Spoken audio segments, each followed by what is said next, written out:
திருத்தணியில இருக்கேன். திருத்தணியில சுத்தி போடக்கூடிய ஒரு பாட்டி இருக்காங்க. தெப்ப குளத்து பக்கத்துல. தெப்ப குளத்துல நெறைய பேர் இந்த மாரி பண்றாங்க. வயசானவங்க. என்ன பண்ணுவாங்கன்னா, உப்பு, அதுக்கப்புறம் வெல்லம். இந்த 2த்தையும் தலைய 3 முறை, வலது பக்கம் 3 முறை, இடது பக்கம் 3 முறை சுத்திட்டு போட்டா என்னன்னா, நம்மளுடைய கை, கால் வலி எல்லாம் கிளியர் ஆகுதாம். இப்ப அந்த அம்மா வந்து ரூ. 20 வாங்குறாங்க இதுக்கு. உப்பு ஒரு ரூ. 20, வெல்லம் ஒரு ரூ. 20, மொத்தம் ஒரு ரூ. 60ல இந்த தீட்ட கழிச்சு விடுறாங்க.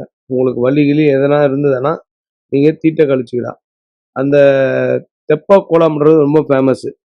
திருத்தணியில நடந்து போகக்கூடிய பாதையில அமைந்திருக்கக்கூடிய இடம் தான் கார்த்திகை தெப்பக்குளம் அப்படின்னு பேராம். வலது பக்கம் 3 முறை, இடது பக்கம் 3 முறை முருகனை நினைச்சு சுத்தி போட்டோம்னா, எப்படியாப்பட்ட கை, கால் வலி, உடம்பு வலி, நோயில யாராவது படுத்த படுக்கையா இருந்தாலும் அவங்களுக்கு கிளியர் ஆகுறதுக்கு வாய்ப்பு உண்டாம். எப்படி இந்த வெல்லமும், உப்பும் கரையிற மாரி நம்மளுடைய பிரச்சனைகள் கரையுதாம்.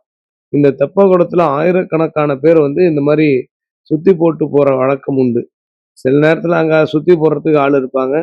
சில நேரத்துல நம்மளே சுத்தி போட்டுக்கணும். சுத்தி போட்டு முடிஞ்சதுக்கப்புறம், அங்க இருக்கக்கூடிய இந்த தெப்பக்குள தண்ணி எடுத்து மேல தெளிச்சுக்கணும். இல்லாட்டி முகத்துல தெளிச்சுக்கணும். அப்படி பண்ணிட்டு போனோம்னா, நம்மள பிடிச்ச தோஷம், எல்லா கண் திஷ்டியும் போயிடும் அப்படின்னு நம்புறாங்களாம் இங்க இருக்கக்கூடிய மக்கள்.